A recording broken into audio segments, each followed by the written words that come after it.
So well, hello everyone, welcome to Passion Studies. My name is Dikshant Sharma and today in this video we are going to cover your chapter number 1, that is structural change of book 2. So basically ये chapter बहुत ही basic and easy chapter है.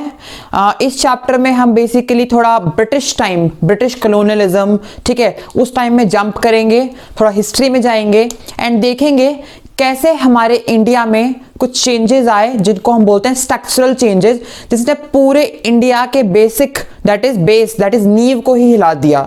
And that's why हमारा जितना भी आज का structure है, way of living and everything that is totally changed अगर हम पहले मेडिवल या एंशिएंट टाइप से कंपेयर करते हैं. ठीक है, so everything we are related to this topic we are going to study in this chapter. So without wasting the time let's start. तो सबसे पहले हम जो कंसेप्ट है दैट इज कलोनियलिज्म. ठीक है, कलोनियलिज्म का मतलब क्या होता है? कलोनियलिज्म मीन्स जब कोई भी एक कंट्री दूसरी कंट्री के ऊपर फोर्सिबली रूल करती है और उस कंट्री में अपनी कॉलोनीज को एस्टैब्लिश करती है. ठीक है, सबसे बड़ा एग्जांपल अगर लिया जाए यहाँ पर तो ब्रिटिश कलोनियलिज्म का हम ले सकते हैं. जब यूरोपियंस इंडिया में आए, ठीक है, उन्होंने उसके बाद क्या किया, स्लोली एंड ग्रेजुअली अपनी यहाँ कॉलोनीज एस्टैब्लिश करना स्टार्ट कर दिया. इन शॉर्ट वो यहाँ पर रहने लग गए. ठीक है, अब आए तो वो ट्रेड के पर्पज से थे, right, but slowly and gradually क्या हुआ कि वो ट्रेड रूल में कन्वर्ट हो गया. अगर हम एग्जाम्पल ले एक और यहाँ पर तो हम बोल सकते हैं कि जो वेस्टर्न कलोनियलिज्म है, ठीक है, उसके रोल मॉडल पे ही हम आगे चल रहे हैं. ठीक है, इंग्लिश आज हम यूज करते हैं दैट इज ब्रिटिश एक्सेंट. ठीक है, वो यूरोपियंस का है. ठीक है, उसके बाद मतलब ब्रिटेन का है.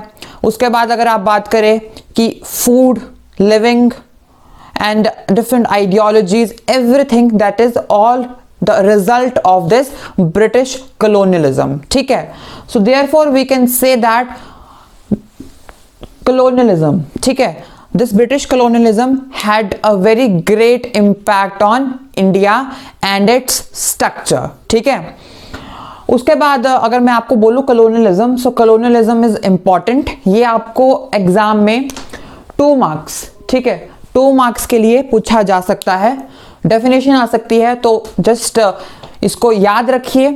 एंड वन मोर थिंग, जब हम चैप्टर करेंगे so side by side I will be telling you important questions, so आप उसको नोट डाउन करते रहिए एंड उससे आपका एक असाइनमेंट तैयार हो जाएगा. After the chapter I am going to discuss important questions. ठीक है, सो उन क्वेश्चंस को भी ज़रूर सॉल्व कीजिएगा, उससे आपको एग्जाम के लिए बहुत हेल्प मिलेगी. ठीक है, and those questions will be from last 10 years and most important repeated questions. ठीक है, जो बार बार रिपीट होते हैं एग्जाम में. ठीक है, so do not forget to practice those questions. वो बहुत इंपॉर्टेंट है, अपने आप को सेल्फ एवेलुएट करना बहुत इंपॉर्टेंट होता है. ठीक है, तो उसके बाद आप जरूर करिएगा. एंड साइड बाय साइड जो क्वेश्चंस मैं अभी आपको चैप्टर के टाइम बोलूं तो उसको भी आप नोट डाउन करिए और सॉल्व करते रहिए. ठीक है, उससे आपकी कंसेप्चुअल अंडरस्टैंडिंग स्ट्रांग होगी. एंड अगर आपको आंसर आता है so you can also right in the comment section. I'll personally let you know that how's your answer and how much marks you can get in that particular answer in your board examination. ठीक है, so ये होगी colonialism की बात. अब क्या हुआ, colonialism आया. ठीक है, colonialism के बाद क्या हुआ कि जो हमारा एक सेटअप था, ठीक है, हमारी इकोनॉमी थी, so वो चेंज हुई. There was a difference between pre-capitalist emperors and today's capitalist emperors that are Britishers. ठीक है, so क्या क्या differences थे basically, let us see. ठीक है, so पहले अगर हम बात करें प्री कैपिटलिस्ट एम्पायर की, ठीक है, तो उनका क्या था, उन्होंने कभी भी हमारे इकोनॉमिक स्ट्रक्चर, ठीक है, या नींव होती है जो एक कंट्री की, उसके साथ कभी छेड़छाड़ नहीं की. In short their main purpose was to come and rule. ठीक है, मीन्स उनको प्रॉफिट एक्यूमुलेट करना था in the sense of revenue. ठीक है, और जितने भी रूलर्स आए वो एक बेसिक आइडियोलॉजी पर चलते रहे, डायनेस्टिक सक्सेशन होती रही. ठीक है, या फिर एक एम्परर आया, दूसरे को डिफीट किया, दूसरा गया. ठीक है, फिर ऐसे कंटिन्यू चलता रहा. ठीक है, हेरिडिटरी में भी ये चीज कंटिन्यू होती रही. ठीक है, so basically pre capitalist empire ने सेम पैटर्न आइडियोलॉजी को फॉलो किया, ठीक है, जो कि बहुत टाइम से चला आ रहा था। एग्जाम्पल के तौर पे आप ले सकते हो कि मुगल्स को, ठीक है, मुगल्स जैसे थे, ठीक है, तो तब तक आप देखते हो कि कुछ ऐसा हमें बहुत मैसिव चेंज नहीं दिखता है रूलिंग में, या फिर कोई ऐसा जो पूरा स्ट्रक्चर को ही चेंज कर दे, जो पूरी कंट्री के स्ट्रक्चर को एक बहुत बड़ा उसमें इंपैक्ट डाल दे, ठीक है। Talking about your capitalist empire, that is Britishers, ठीक है, जो कि इंडिया में आए। अब ब्रिटिशर्स ने हर एक चीज को ही चेंज किया, ठीक है, उन्होंने नए लॉज लाए, ठीक है, एंड कैपिटलिस्ट सिस्टम को क्या किया, इंप्लीमेंट किया, राइट। आप देखो फॉरेस्ट पॉलिसीज, ठीक है, manufacturing, what is to be grown and how it is to be grown वही डिसाइड करेंगे, ठीक है। रेलवेज लाइन का एस्टैब्लिश होना, एंड उसके बाद कंट्री में जो भी चीज इंपोर्ट होगी, एक्सपोर्ट होगी, industrialisation, urbanisation, every sort of thing, जो भी चीज नहीं आई और कैसे वो होगी, तो वो हर चीज अब ब्रिटिशर्स के अकॉर्डिंग हुई। There was a very massive change in country's economy, in country's rule and everything which was related to country's wealth, ठीक है।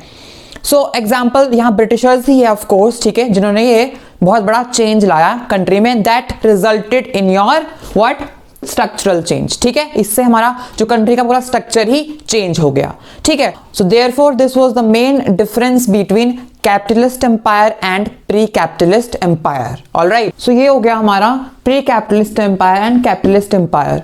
Now coming upon the next, that is forest policy in north east India. North east से यहां पर मेरा मतलब है असम, ठीक है। अब असम में क्या चेंजेस आए, वहां पर जितने भी फॉरेस्ट्स थे, ठीक है, उनको जितने भी फॉरेस्ट थे उनको बिल्कुल, जितने भी वहां पर ट्रीज थे उनको कट करवाया गया, ठीक है। और क्यों करवाया गया, डिफॉरेस्टेशन क्यों हुई, क्योंकि वहां पर उनको रेलवेज एस्टैब्लिश करवानी थी, रेलवेज सेटअप करवानी थी, ठीक है। इसके पीछे भी उनका ही प्रॉफिट था ऑफ कोर्स, ठीक है, ताकि असम से उनको रेवेन्यू आए। अगर वो लोग वहां पर रेलवेज एस्टैब्लिश करवाते हैं तो जितना भी गुड्स है, सामान है, वो एक रीजन से दूसरे रीजन में इजीली ट्रांसपोर्ट किया जा सकता है, ठीक है। तो इसलिए उनको रेलवेज एस्टैब्लिश करवानी थी वहां पर। सो बिटवीन 1861 टू 1878, ठीक है, 1861 से लेकर 1878 तक, ठीक है, इस टाइम पीरियड में 269 स्क्वायर माइल्स, ठीक है, 269 स्क्वायर माइल्स एरिया था जो असम में फॉरेस्ट्स थे वो रिजर्व किया गया, एंड वहां पर कोई भी एंटर नहीं हो सकता था। उस एरिया को बेसिकली उन्होंने रेलवेज के लिए यूटिलाइज करना था, और जितनी भी उन फॉरेस्ट्स में से वुड निकलेगी आफ्टर द डिफॉरेस्टेशन, तो वही उसी वुड को वो लोग रेलवे ट्रैक्स में यूज करेंगे, ठीक है। सो बेसिकली ये आइडियोलॉजी थी उनकी, एंड इसके पीछे भी उनका ही फायदा था ऑफ कोर्स, ठीक है। वो चाहते थे कि हमारा बेनिफिट हो, एंड कैपिटलिस्ट एम्पायर को वो इसी तरीके से बढ़ावा दे रहे थे, ठीक है। कैपिटलिज्म को वो इसी तरीके से प्रमोट कर रहे थे इन शॉर्टली, ठीक है। Rather thinking about India's growth, वो अपने तरीके से अपने लिए बेनिफिट चाह रहे थे कि वो रेवेन्यू जो आएगा आसाम से वो अपना बेनिफिट होगा उनका उसमें, ठीक है।